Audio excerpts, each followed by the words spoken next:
Good evening. Tonight, has it really only been 9 days since President Trump took office? There has been a veritable cascade of activity in this time, and a good deal of it will affect our space policy and programs, our goals, our international partners, and private entrepreneurial efforts. All of this and a lot more coming up.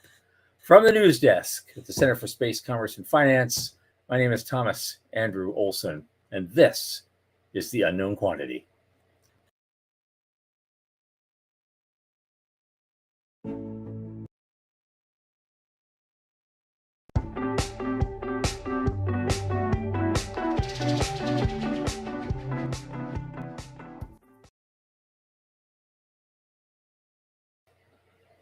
Okay, well, unless you've been living in the cave the last few months, you probably already know what the Center for Space Commerce and Finance is all about. They produce the show. What is the center? We champion and strengthen emerging space startups, space scalable small and medium enterprises, and space adjacent enterprises worldwide through advisory, access, and advocacy across the entire funding spectrum. Our programs fortify business plans and investor readiness for founding teams of varying levels of development. One of our latest initiatives, of course, is our monthly space microgrants, where we award $1,000 every month to an aspiring startup. And the link is coming up. It's spacemicrofund.com. And if you want to apply for a microgrant, we still have a couple days left in January. The form is right there on the page, and it's very easy to submit. And we also encourage our listeners and all our fans to help support space microgrants. And so at the bottom of that page, and also there's a little link on our screen tonight. There's a link to our support page where you get the option of giving either a one-time gift or a monthly subscription. Think about that. $50 a month for 6 months or more helps a lot of new firms get out of the garage. Thanks in advance. Joining me now is one of my favorite podcast producers, entrepreneur, one of my oldest space friends, Michael Lane from Liftport. Michael, great seeing you, man. Hey, as how always. Are you? Yeah, doing all right. Doing all right. In good shape for the shape I'm in, or something. I'm sore. I my whole sleep cycle was messed up today. I finally got back to the gym for the first time in like 2 months. Right on. Since I had that surgery, and now I'm just one big body ache with all the all the pain that you get. You know, the lactic acid buildup. It's like, oh man. First, I couldn't sleep for shit, and I got up at 4 a.m. Then I find, oh god, I passed out at like 10 o'clock, and I was snoozing, and then I did it again, and then, oh god, well, I need to get out more. Hats off to you, because I haven't been to the gym in a year. Lots of physical therapy, but not the gym to work out. You know, the thing that's making me laugh is that my 80-year-old mother and I go for a 2-mile walk every week. So, and she can book. She can get out there. So, yeah. Yeah, it's fun. Well, good for you. Good for you getting back into it, because I know. I just realized I'm fine going to some changes anyway, and it's like, look, I know now I'm just past 70, maybe 71 next month. There's less in front of me than there is behind me, and I want to make it as healthy as I can make it. Right on. Yeah. To whenever that, bitter end finally happens, at least, I want to die young late in life. That's what I want to do. And that's what I'm working on. But yeah, I still got this. As long as I still have this, I'm going to be doing this show. Right on. Right on. Yeah, you guys, whatever. When I'm 90, you're going to want to replace me. I said, come on, Tom, lay it down, man. Yeah, I'm like, I can still do it. Yeah. We got some cool shows coming up, that's for sure. Yeah, we do. So we got a crap ton of news we're going to go over for this week, and probably a whole bunch of stuff we probably could have talked about and just didn't have time for it for an hour. But we got a whole bunch of items here, at least 9 of them that I can count. But I want to lead off. We have a clip. We don't get to do this much. We're going to lead off with a clip for our news cycle. I think it's going to be good. Give me 1 second. Let me get there. There we go.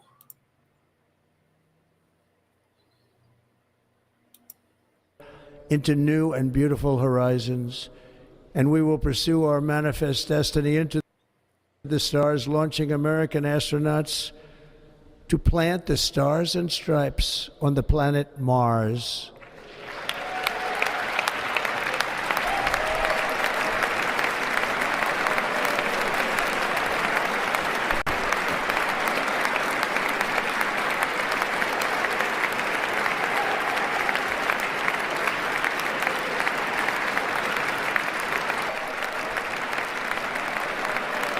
Get over here.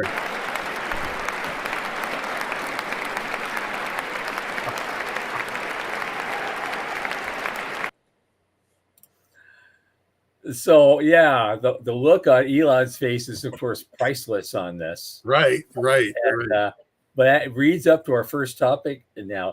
As the entire space program up to this point and the plans they had up to this point completely going to change now? Right. I just want to point out, I've met Musk a couple times. He's an interesting cat. This guy looks like he's about to cry. And I love that about that because he's not a very kind of emotive guy, but just like his cheeks are red. And I'm like, he's just hit one of his life goals right here, right? Like it just got a lot closer. So in a way, it was mine too, because I was in the room the day he decided to found SpaceX. That's right. You were 24 years ago. Mm-hmm. So this is a big in a way, it's a big moment for me too. It's like we finally have the means to do it. We've been talking about this stuff and talking about it and arguing about it. Like we got something now. We got something in our hand that could work. But this is going to raise a lot of questions now, and it has been in the minds of a lot of people. They're not panicking, but they're going on like the moon guys are all losing their heads. Right. We guys going to dump the moon now and go straight to Mars? That we can't do that. That's the most irresponsible thing we could possibly do. How can we do this? Oh God, I'm crying. And so I thought, no, I think we're going to go to the moon. I just don't think we're going to do it the same way. I hope that's true. As a lunatic who has been converted to a Martian, like I came to Mars late. Yeah. Only in the last 3 years. But I still think that the moon is the right first step. But I believe there's probably a way to do both if there is capital behind it. Yeah. That's it. The amount of work necessary to pull off both, I don't know if there's enough in the treasury, not with a $37 trillion national debt and $1 trillion of interest. I don't know where they get that money. So they don't. And then, in fact, again, Mr. Cassandra here, I made a presentation about that at a Mars Society conference in Toronto in 2000. Mm-hmm. And I was doing projections from way back then. And I was looking at what the government actually spent its money on in 1961 versus what it was projected to spend its money on as early as 2010, never mind 2025. Okay. And the numbers just didn't work. Even then, they didn't work. We couldn't go it alone anytime, even then. Right. Because we only spent, during Apollo era, we spent 4% of the entire national outlay on the Apollo program. Mm-hmm. We spent 27% of the budget on what we now call entitlement spending. That's every welfare program we had at the time, Social Security, the whole thing, right? That was it. And then I think everything else went to the military and other, and housing and urban development, little things like this. Those programs weren't very big. And again, compared to what we spend now, and NASA's budget today is only 1/3 of 1%. Right. Current expenditure. And they got 4% in 1965. Right. That's so 12 times more relative money. Yeah. Right. So, we've still got Musk up on this screen, um, the kind of second in command has left Doge already, and here's a guy who's like, oh, let's cut $2 trillion from a $7 trillion budget. And then they start looking at the math and they're like, well, that's really hard because, as you just said, entitlements and the military. We're going to talk about the new military budget here in a minute. Right. But there's something has to give. Not everybody gets what they want from this new administration. Not everybody gets what they want. So where is Margaret Thatcher when you need her? She would have just stood up and said, and she did stand up and say during her time, says, we don't have the money anymore. Tough it out. Yeah. So, yeah. So I don't know how you get a speeded up timetable to Mars, accomplish the moon, increase the military budget by another $200 billion, again, 8 times more than NASA's current budget, right? And then cut the federal budget by $2 trillion. If they succeed in cutting it by $2 trillion, it's still not enough. We're still $1 trillion shy. We only spend about $4.5 trillion out of taxes, and so you're still running, $5.5 trillion, or more, almost $6 trillion. Right. So you're still running a big deficit. So I don't know where you go with that. Yeah, no, so it's like on the one side, everybody that I know in the space community, a lot of them are in the military space community. We're all like, woohoo, Mars, right? Woohoo, the moon, right? Oh, yeah. But there are some really hard questions ahead of us that do not have easy answers. That's true. Somebody is going to be disappointed, and I think that starts now, right? Absolutely. As a not so closeted Martian, right, all the way, since 1996, right. Yeah, I read this weird book by a guy named Zubrin, and I just went down the rabbit hole and never came out. I have his latest book on my desk. Little Red Book, you got it. Yep. Oops. Okay. Well, but on that topic, because one of the things I looked at was a Space Review article I saw earlier this week, and not that one. We can talk about that a little bit. The other one about there was this is maybe how it ends up happening. There's a lot of stuff he doesn't talk about. This guy who wrote this, he was a 40-year veteran of space and defense engineering contracting. And very early in his career, he actually tested the ascent stage engines for the LEM, the Apollo LEM. So he goes back that far at Gerald Black. And so have a guy like that do the analysis and compare between what Starship is capable of and SLS.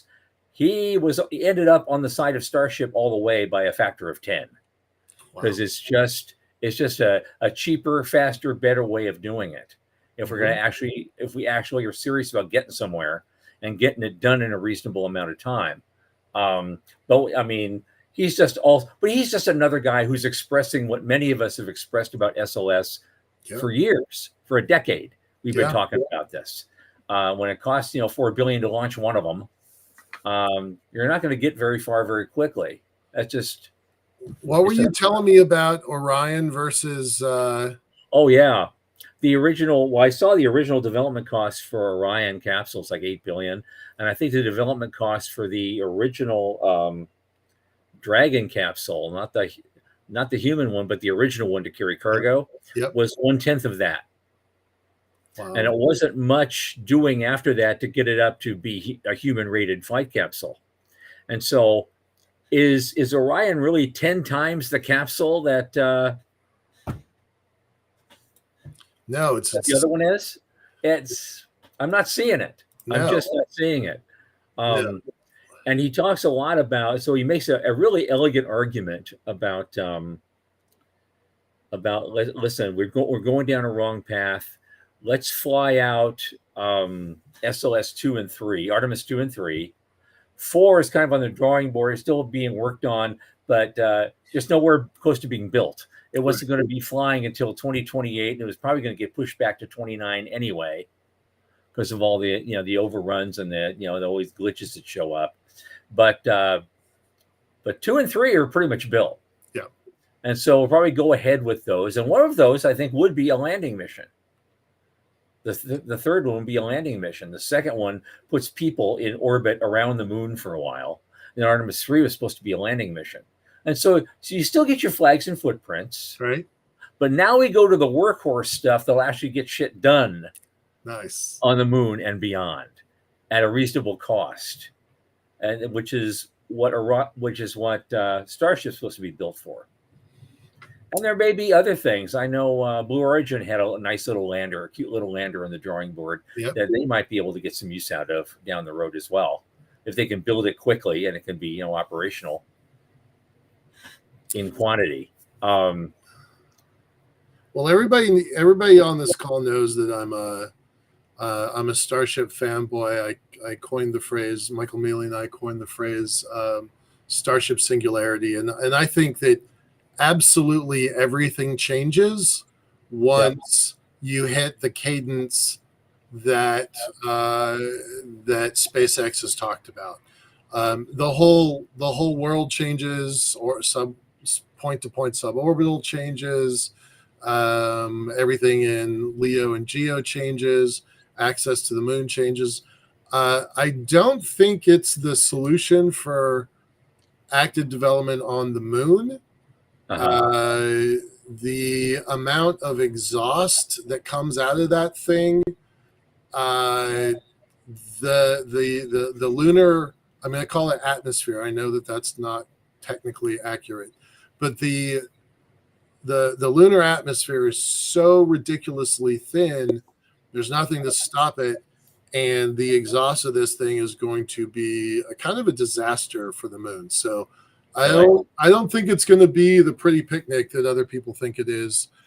I do think that Orion has a place in the ecosystem until there is a functioning replacement. So that's kind of my only two pushbacks here. But yeah, things have to change, right? This line in here about 130 times. Oh, I've lost it here. Here we go. 130 Starship launches can be made for the same cost as one launch of SLS and Orion. Now that's he says in the farther future, right? It's still mind-boggling. $10 million or less, and in the very long term, 2 to 3 million. That's bonkers to me. Yeah. A reasonable guess is $40 million.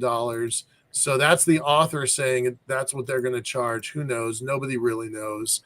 But that is a pretty astounding ratio, right? 130 Starship launches. And for a lot of this stuff, if you want to deliver supplies or something else, you don't even need Starship. If Starship takes its time getting ready, you've got Falcon Heavy. Yeah. Falcon Heavy, 2 Falcon Heavies will carry as much more payload than 1 SLS. Yep. Easily to the moon, not a problem. So you've also got that arrow in your quiver that you can use. And then it raises the question, which, of course, the author here doesn't raise. He's just doing an apples to apples comparison of these two systems. But we also, in terms of total policy, then, is Gateway also on the chopping block? I was never a fan of Gateway.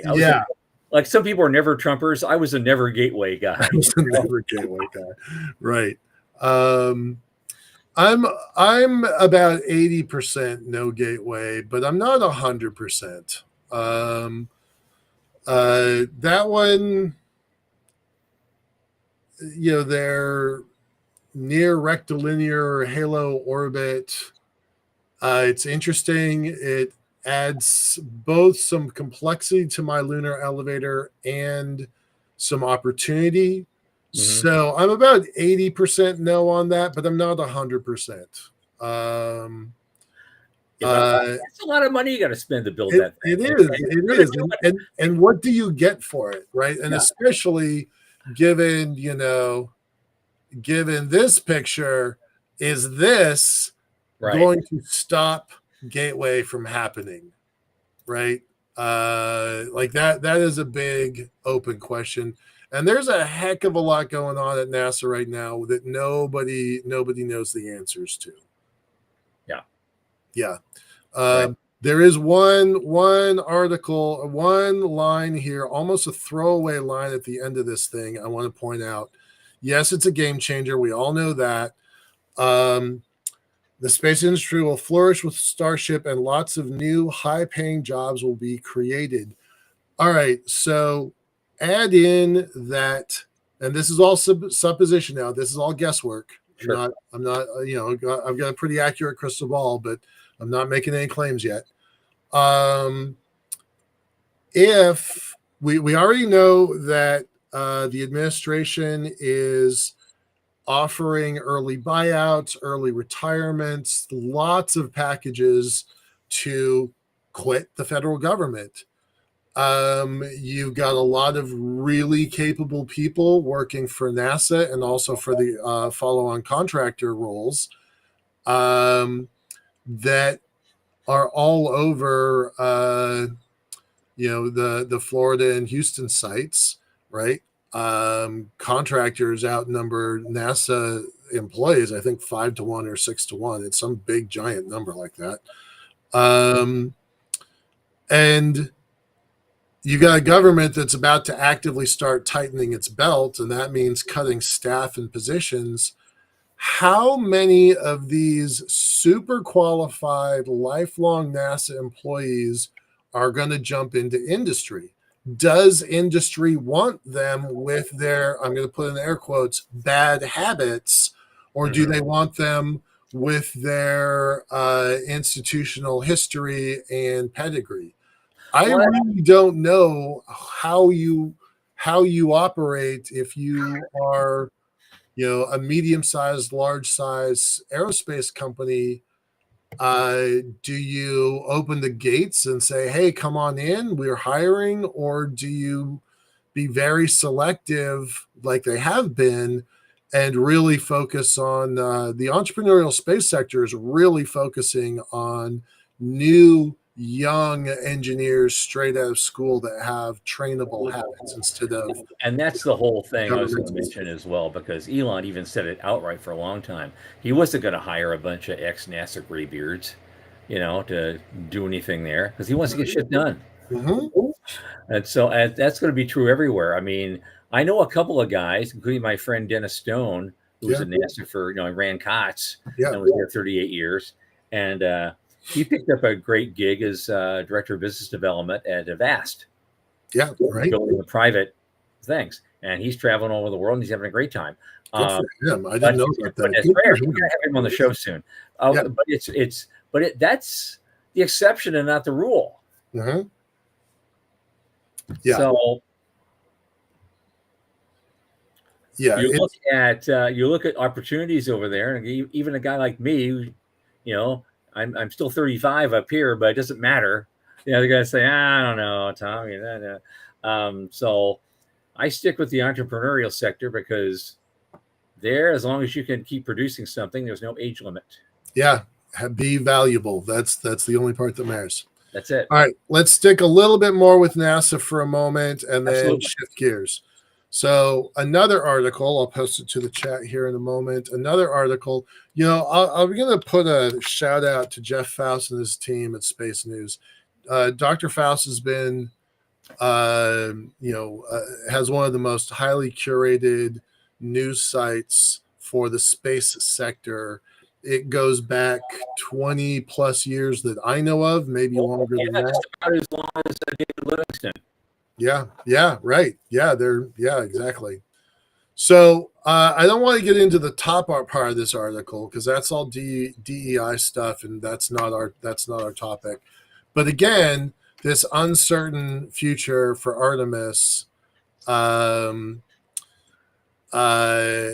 this is the quote that we started off with: pursue our manifest destiny into the stars, launching American astronauts to plant the stars and stripes on the planet Mars. Now, China did something really interesting about a year and a half ago. They sent a robot to plant the stars and stripes. Sorry, the stars and a red star.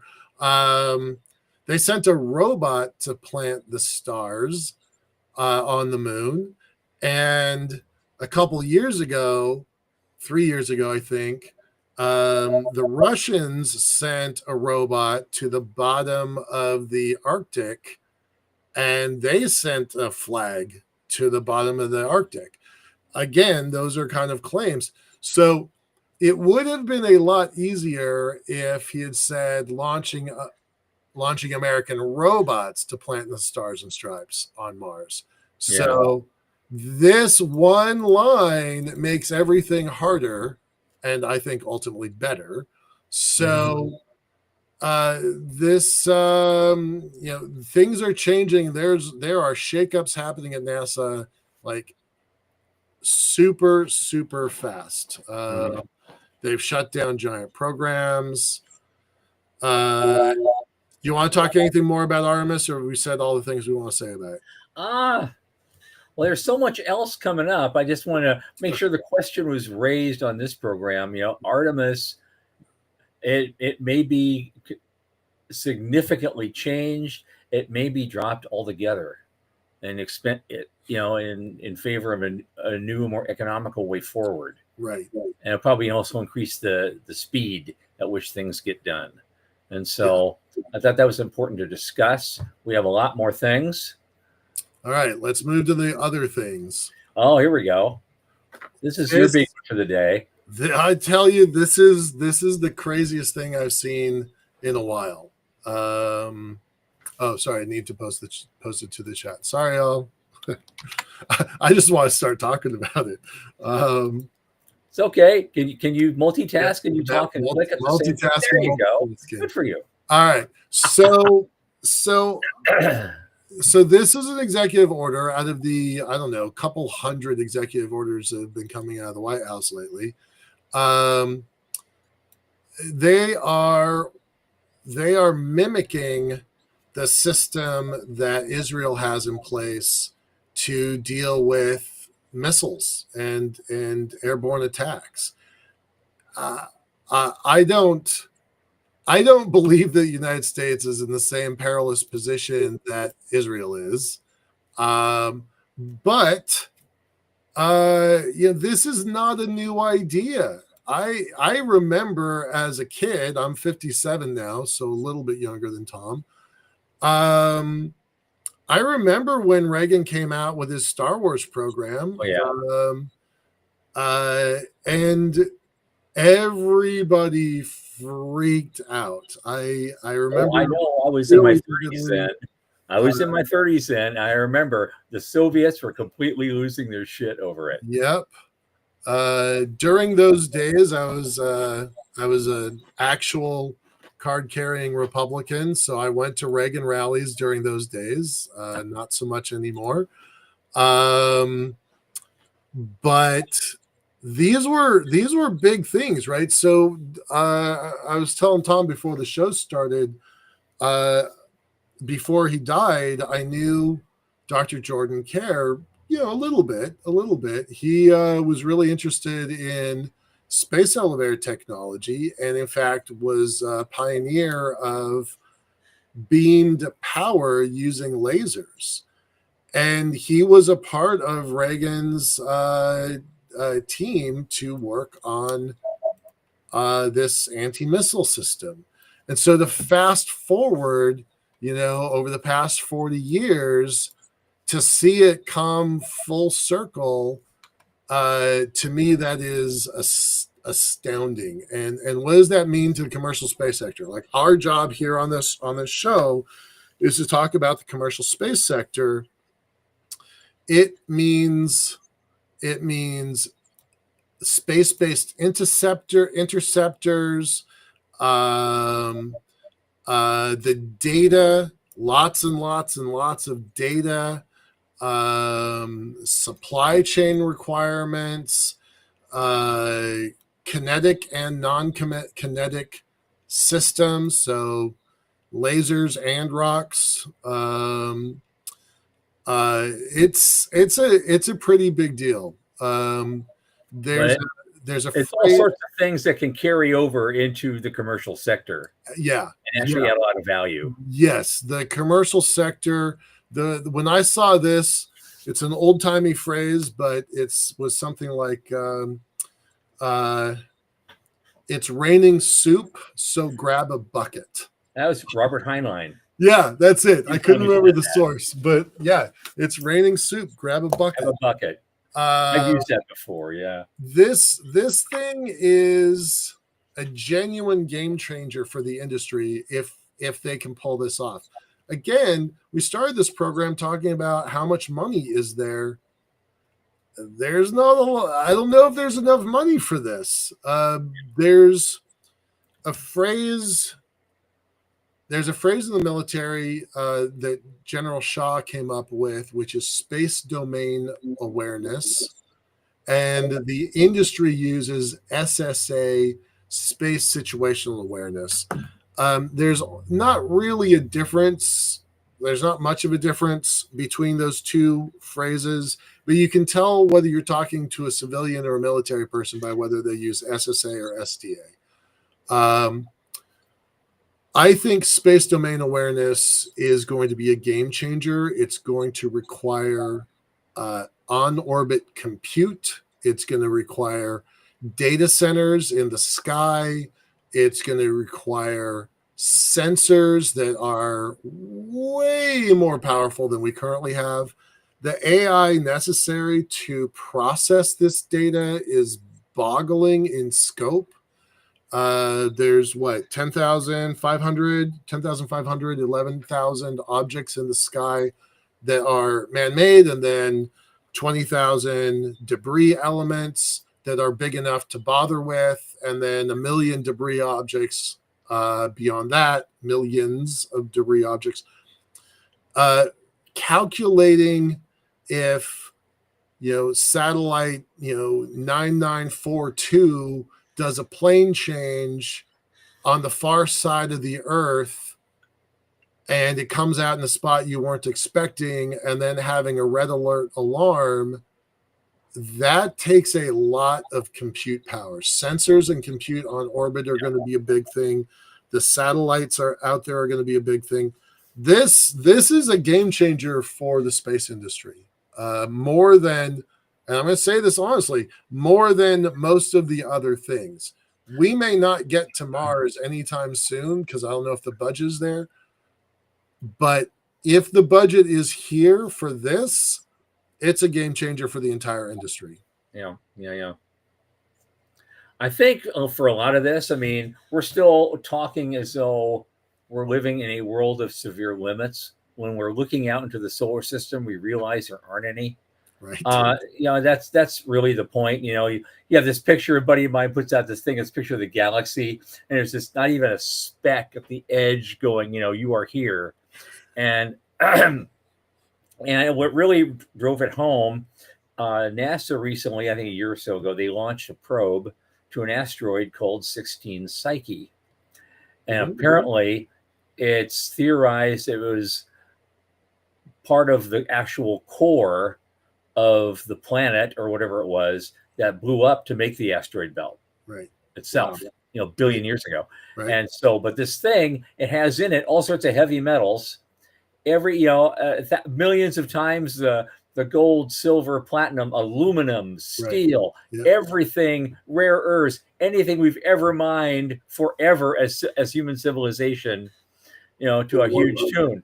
And so you say, okay, well, maybe, because that's one school of thought is, we'll go on to Mars and China can have the moon and there'll be trillions of dollars to be made on the moon. But the asteroid Psyche alone has an estimated value of $20,000 quadrillion. Okay. Who's the first person who taps that? We have a financial system that would invest in the development of entire solar system economy for the next 500 years. Right. Yeah. If you can do it right. Yeah. Yeah. I have an idea for that. I almost wrote it down once, but I didn't want the Rothschilds to, assassinate me. So maybe I'm safer now. Maybe I can write it down. There is a way to do this. There's a way. Yep. And then you'd have basically a new currency, and that would, but it'll be backed by something. Yeah. Yeah. And like so, and you just let it in slowly as you need it, not the whole thing at once. But, and that ends up like the ultimate lending bank. It funds everything we want to do out there. Right. Which also goes in with my theory long ago. I said, look, 90 to 95% of whatever we mine in space, whatever we make in space, is going to stay in space. Absolutely. For the use of the people who go out there. So, and there's a lot of it to be had, and there's no excuse. No, scarcity versus abundance. I mean, we're at that threshold. We're at that edge. Yeah. We're at that edge. We are, in fact, if I don't mind me diverging, we are at the place where humanity was when the printing press was invented. Everybody knows what the world looked like 100 years before the Gutenberg printing press. Everyone knows historical record what the world looked like 100 years after the Gutenberg printing press. But you know what? That transition period of 100 years in between, the records are real sketchy. Yeah. Because there are a lot of battles going on. Right. It was very entrenched, scribes and the people who wanted to print Bibles in German and educate everybody. Right. That was a huge thing. And, I love that. The church had the world to itself for 1,000 years. I'm gonna that's a really clever idea. I think about this shit. Yeah. This is what nice. Because it's going to be bumpy, right? Like the next 5 years, plus or minus, is going to be bumpy. We're in that Gutenberg bumpy ride now, dude, and it's going to go to the next level. And we're lucky to live long enough to see it. That's an essay worth writing. Like, you should write that. I mean that. Like, yeah. That's cool. I like that. All right. What else we got? We got China. Let's talk about China's agenda. To me, it's not so much about China as it is. Let me find my link. It's less about China. We talk about China sometimes on this show. We had Greg Autry, that's Greg Moon, his Red Moon Rising. Yep, that was a great hour. Really interesting. Yep. This one is interesting for a different reason. Hit me. Anderson, the author here, is, in my opinion, the world's best environmental controls systems guy. ECLSS, Environmental Controls and Life Support System. He has a lot of stuff on orbit keeping people alive. He's proposed big ideas about sending a greenhouse to the moon. He wanted to send a rose to the moon during the Google Lunar X Prize days. He knows an awful lot about how to keep people with a pulse in a place that wants to kill them all the time.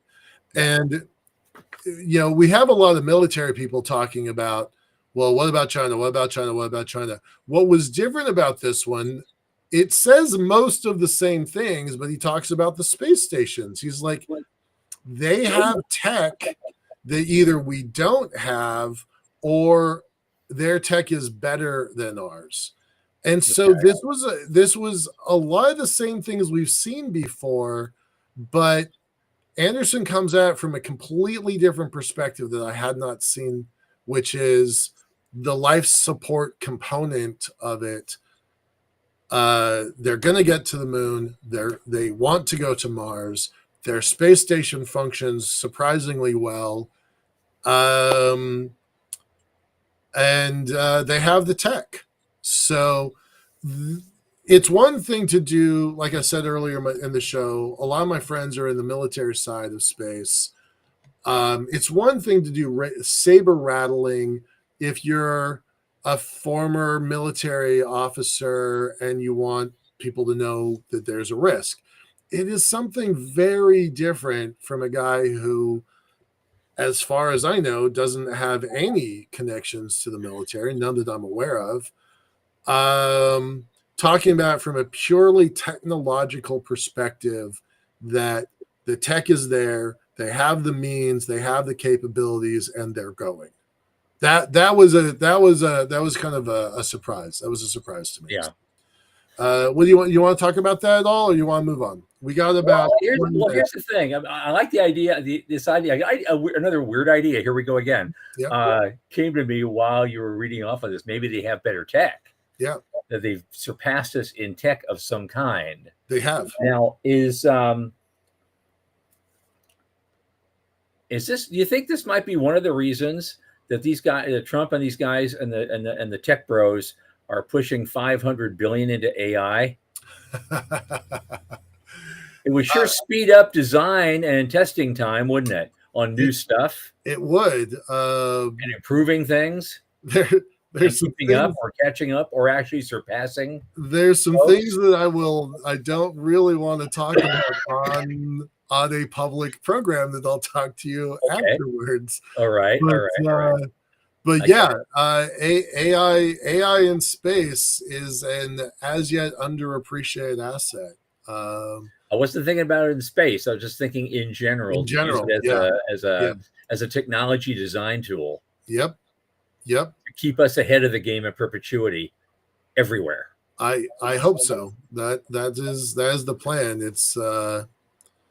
It's hard for a 330 million population country to beat a 900 million population country that has 300 million in the 21st century and 600 million in the developing country states. So I don't actually know how we keep that advantage long term.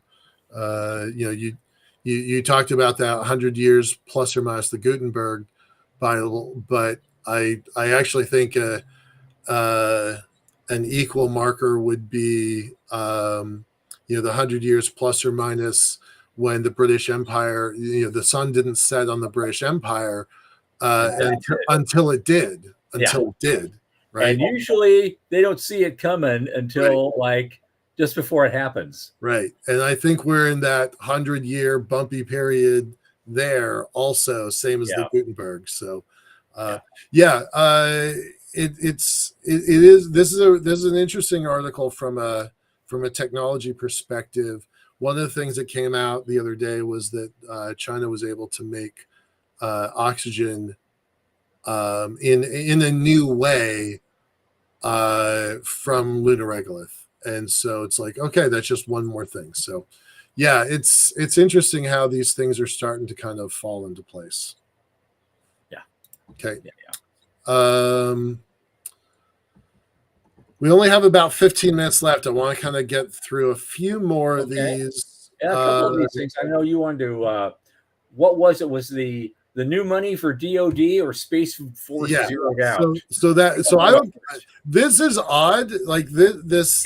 I almost ignored this article because space mobility is not a very high priority to me.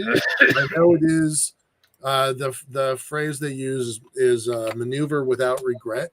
That's a phrase at Space Force, is to be able to go where they want to, when they want to. And so energy is really important. So that was my dating life before I met Bev.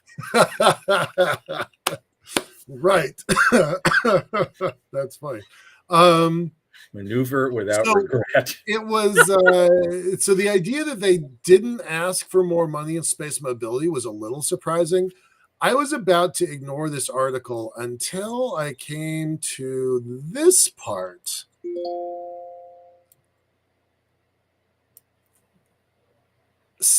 Advocating for an additional $87 billion of top line budget for Space Force. And where are they getting that from, and what will they use it on? Well, so that's staggering, right? The Space Force budget's about on par with NASA. It's in the 25 billion-ish range. they only have about 10,000, 13,000 Guardians, so their head count is super small. I'm a former U.S. Marine. We used to talk about the few, the proud, and these guys are 1/10 or 1/15 the size of the Marine Corps. But the idea that they would get $87 new billion, it's a combination of a few things. There's complaints about when Space Force was created, they were supposed to pull in all the other things. So National Reconnaissance Office, Missile Defense Agency, Geospatial Agency. There's a bunch of 3-letter acronym organizations that have space resources, space assets. All of that stuff was supposed to come into play under a single banner of Space Force. That hasn't happened. And there's complaints. There's complaints that are reaching, the administration's ears that Trump said to do this the first time he was in charge. Now let's really do it. Right. So there's a one question of, is this just mixing the NRO, MDA budgets into Space Force's budget? We don't know what this means. We just don't know. But the idea of that much money flowing into that lean an organization, that's a big deal. And again, because their headcount is so much smaller, this probably means they're going to leverage industry, and so a lot of that money is going to go to the commercial space sector if this plays out the way that they're thinking. And on that note, same topic, different source is Senator Wicker is talking about a $200 billion of new funds going into not Space Force directly, but the budget for the Department of Defense. Mm-hmm. So they are talking about a heck of a lot of money flowing into this sector that would push the budget for the DoD over $1 trillion. I'm not real sanguine about that. I don't know. How much more do you need? How much really more do you need? That's a good philosophic question, right? How much do you need? Wicker then goes in and he starts talking about, he's got this paper that he's pushing around, cut the red tape, unleash American innovation, competitive pressure, decisive action. God, I wish that would happen. That would be a nice change. And then modernize defensive budgeting. It's a pretty interesting paper. I will post the link to this as well. It's really saying, like, look, what we're doing in space isn't working. It isn't working. I'm going to just take a moment. There's a comment in the chat from Dave.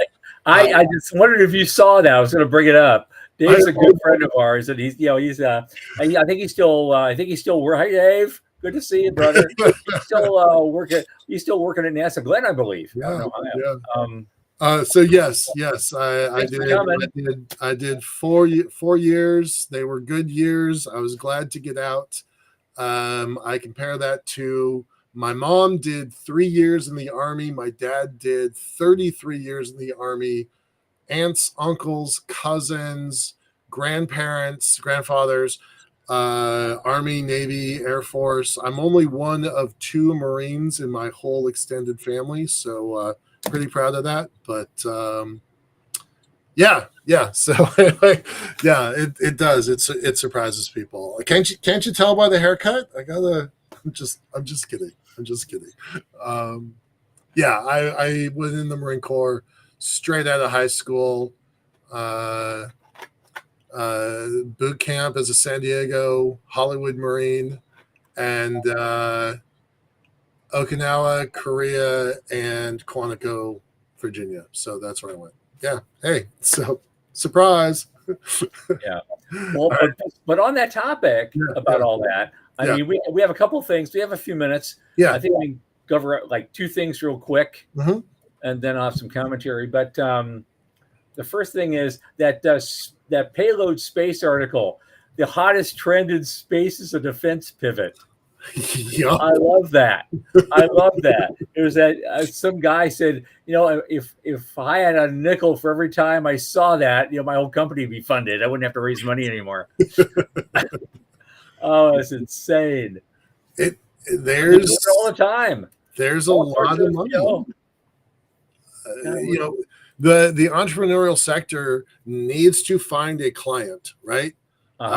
Michael Mealing over at Starbridge Capital, he's like, who's your client's client? Where is your money coming from? Because if it's only coming from Uncle Sam, that's not a space industry. That's just your never-ending contractor. But if your client's client has money, that's a different story. Exactly. But I loved his examples. He just listed a few examples. I mean, and these are people Redwire is acquiring aerial system builder Edge Autonomy to boost national security offerings. Voyager Space is now become Voyager Technologies, and they're emphasizing a national security part of their business. ABL Space gave up on launch vehicles to focus on missile defense. Astrobotic and Intuitive Machines are exploring defense revenue initiatives. And rocket engine maker Ursa Major invested in hypersonic tests and missile motors now. And it says the hottest contract in satellite production is anything from the SDA. It's true. My day started at 7:00 this morning, and during that call, we're like, "Hey, there's a contract out for SDA. Do you think we should go for it?" And I mean, find the customer. These folks are customers.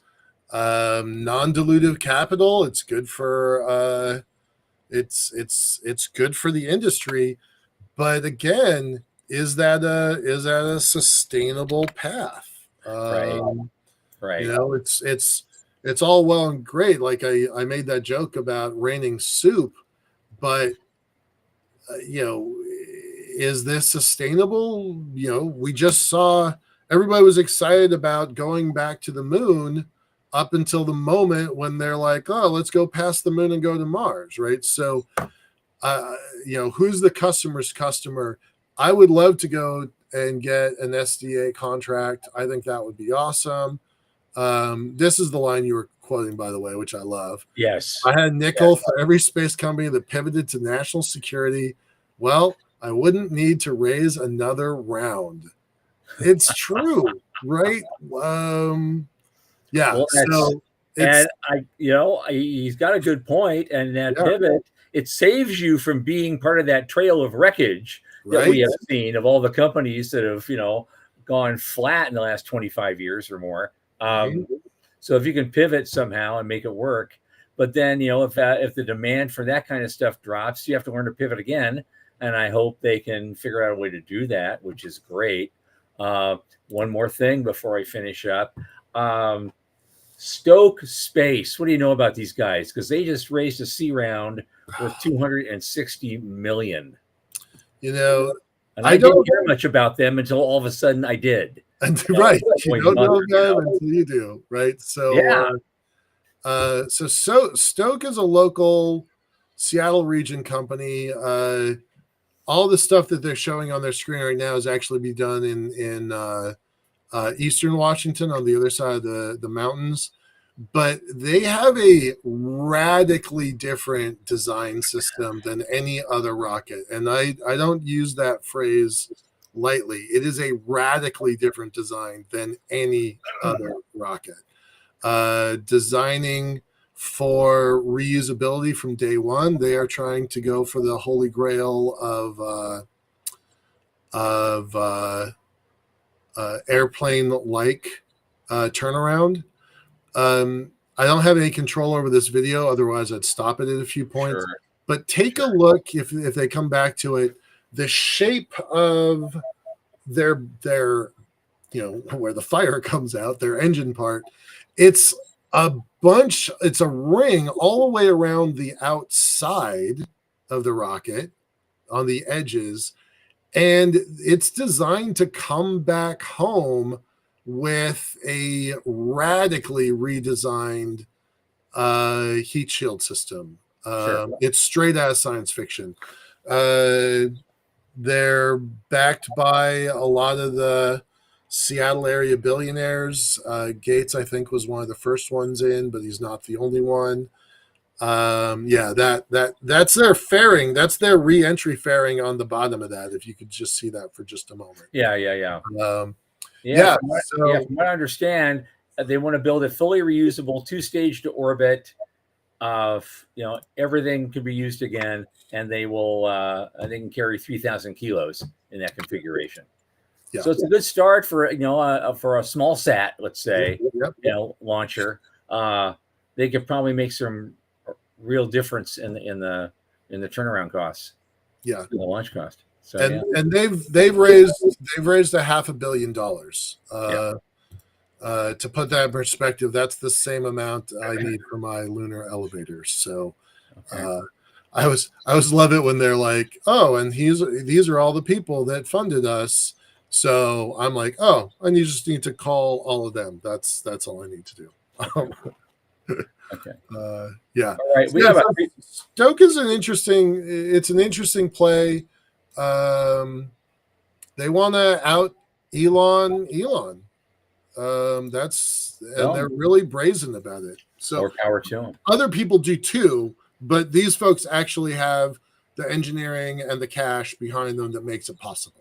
Right. Yeah. So they're Elon in 2007. Well, they haven't crashed anything yet. So 2006 then. Right. That's what I was going to say. I was going to back up a little bit. They haven't crashed anything yet. Well, I got a couple minutes. I have couple things to say. And so I guess that's the news that matters to us tonight, Michael. Thank you. Thank you for your assist as always. Okay. 2 final notes. We want to say goodbye to Leah Malmo. She's been our great co-producer here since we started, and she finished her master's degree, and she wants to get a real job in the space industry, and I don't blame her. And so she's moving on. But we've also, in addition, added someone who's going to be helping us with a lot of new marketing and a lot of other things, and doing what Leah did as well. His name is Sean Key, and I'd like to welcome him, and you'll be hearing from him more as we go on. And so in that last minute, I noticed something, because this is something that I'm a part of, but I'm also kind of on the outside, kind of looking in. And we just applied, the Center for Space Commerce just applied for a $200,000 grant from the Texas Space Authority to do some business plan competitions and space investor summits and other activities, and to help enhance the space industry in the state of Texas. The Texas Space Commission last year got $150 million to award to different companies and even municipal governments and things for this purpose, to boost Texas space. Well, I just heard the other day that they finally closed their applications, and they're what they got, the applications that they got, when you add up all the numbers that people were asking for, it came up to nearly $1 billion. And so there is a huge hunger for this kind of thing. And so I'm kind of suggesting, whether it helps me or not, I just want to suggest to them on an open mic that say, you know what, maybe given all the popularity of this, and there's so much that needs to be done, maybe you might ask Austin for another $150 million this year. On that note, from the news desk at the Center for Space Commerce and Finance, this is Thomas Andrew Olson. Keep watching the skies.